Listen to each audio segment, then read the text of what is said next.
And so to our special report on the reissue of Fantasia, which this year is 50 years old, though fortunately it doesn't look nearly as stiff-legged as Jeff Bridges in Texasville. Mind you, it could have done. After half a century, the film was physically beginning to appear decidedly jaded, but happily, in Hollywood, they had the technology, they could rebuild it. And just in time for its re-release on Boxing Day, that's what they did.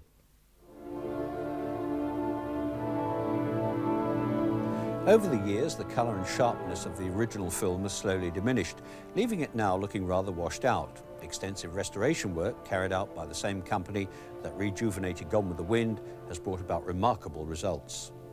We tried to go back to the original negative in every case we could to get the best quality.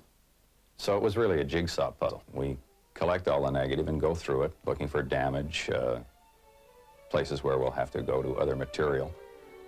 Repair perforations and splices that may be coming apart, and then go through a hand cleaning process where we have to go through every frame and remove any dirt or foreign substance. This can be sort of a microsurgery project with a razor blade and a magnifier. Not work for an unsteady hand. The lab succeeded in recreating the original vividness, but the soundtrack presented an equal problem. The optical track was in bad shape when they made the transfer, so there was a lot of dirt on it. And dirt on an optical track creates a lot of pops. Track by track, pan by pan, hole by hole, I would take those out.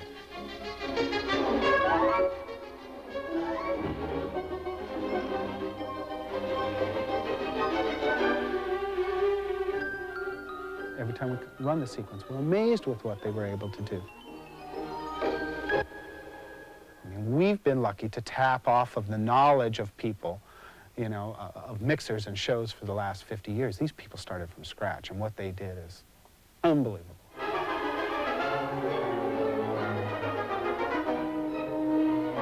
After a chance meeting between the conductor, Leopold Stokowski, and Walt Disney at Chasen's restaurant in Hollywood, the concept for Fantasia was born, to expand a single sequence, Mickey Mouse as the Sorcerer's Apprentice, into an entire feature film.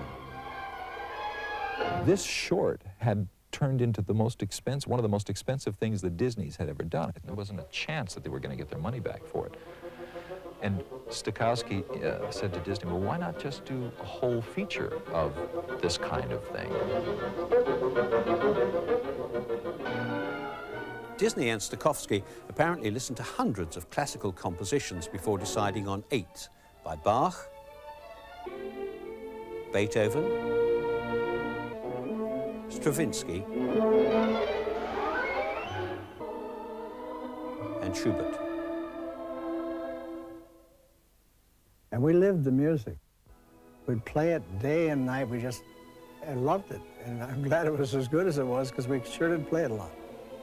And then we would allow the music, as we got more and more to know the music, to tell us how to stage the thing and what it was in it. And you had so many different ways you could go to the music. You could do the whole sweep of the thing, or you could hit the beat, or you could hit the notes that were played.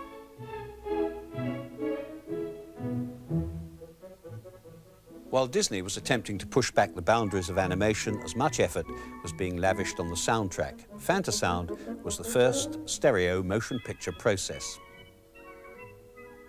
His idea for stereo was he wanted the audience to pretty much have the point of view of the conductor, for the sound to surround you. I know that at the Broadway Theater in New York, when it opened, there were 96 speakers around the theater.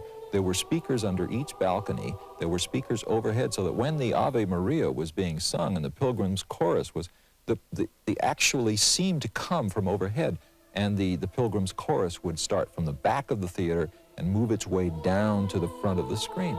This was astonishing. However, despite the breakthroughs both in animation and sound, the film was virtually a commercial disaster on its first release. It was an uphill battle all the way. I think it was beyond their understanding. Problem was that that particular time in our history, people weren't quite ready for it. Some of the animation in Fantasia is some of the best animation ever done anywhere, period. 50 years later, there's still been nothing to equal it. For example, The Night on Bald Mountain, the absolute power and terror and might of Chernobog is animated by Bill Teitla, has never been duplicated.